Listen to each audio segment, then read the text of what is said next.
Di sini saya akan menjelaskan salah satu alat bantu analisis konflik. Salah satu analisis konflik yang saya ambil yaitu pohon konflik. Baik, dan juga saya akan menggunakan alat bantu ini untuk menganalisis konflik Poso.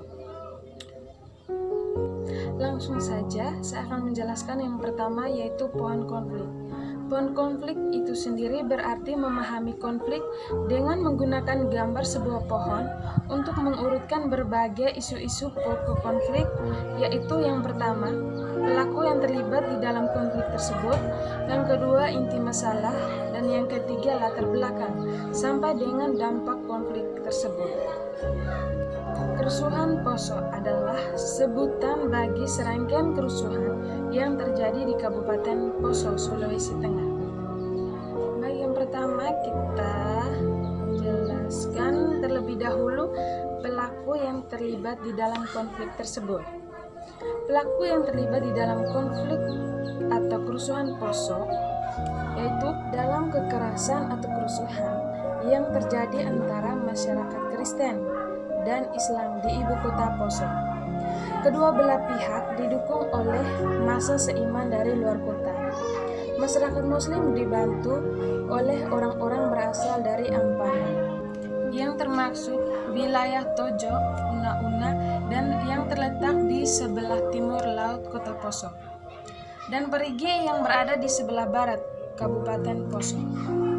Di sisi lain, masyarakat Kristen dibantu oleh orang-orang Lage dari desa-desa seperti Sepe dan Silangka di Kecamatan Lage, sebelah tenggara ibu kota Poso. Terus yang kedua, inti masalah konflik Poso.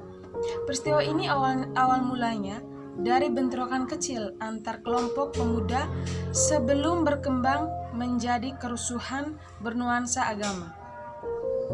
Beberapa faktor kontribusi terhadap pecahnya kekerasan, termasuk persaingan ekonomi antara penduduk asli Poso yang mayoritas beragama Kristen dengan para pedagang seperti pedagang-pedagang Bugis, dan transmigrasi dari Jawa yang memeluk agama Islam. Ketidakstabilan politik dan ekonomi menyusul jatuhnya Orde Baru. Persaingan antara pejabat pemerintah daerah mengenai posisi birokrasi dan pembagian kekuasaan tingkat kabupaten antara pihak Kristen dan Islam yang tidak seimbang. Situasi dan kondisi yang tidak stabil dikombinasikan dengan penegakan hukum yang lemah dan menciptakan lingkungan yang menjanjikan untuk terjadinya kekerasan. Terus yang ketiga, latar belakang.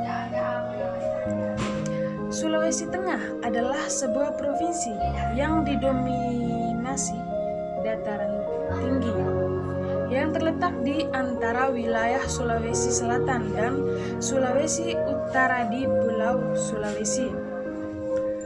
Poso adalah salah satu dari 8 kabupaten-kabupaten lain baru berdiri setelah tahun 2002 di provinsi ini.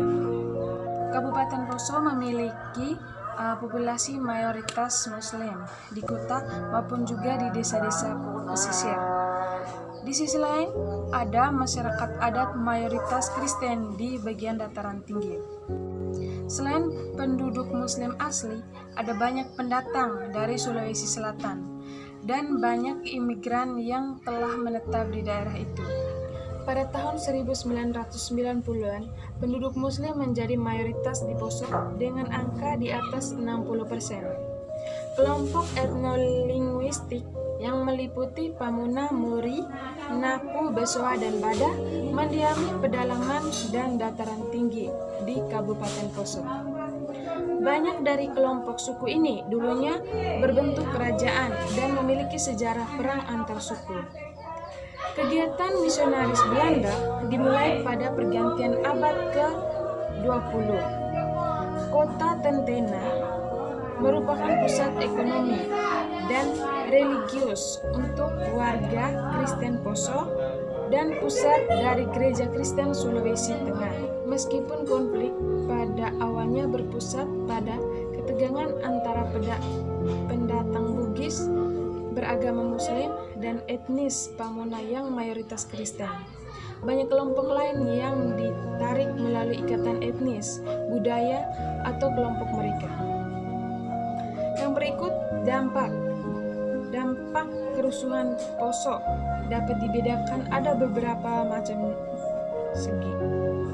Yang pertama, bidang budaya.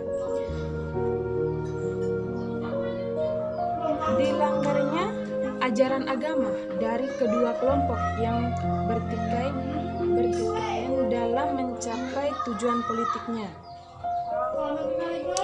Yang kedua itu runtuhnya nilai kebersamaan, kerukunan, dan kesatuan yang menjadi bingkai dalam hubungan sosial masyarakat di Poso.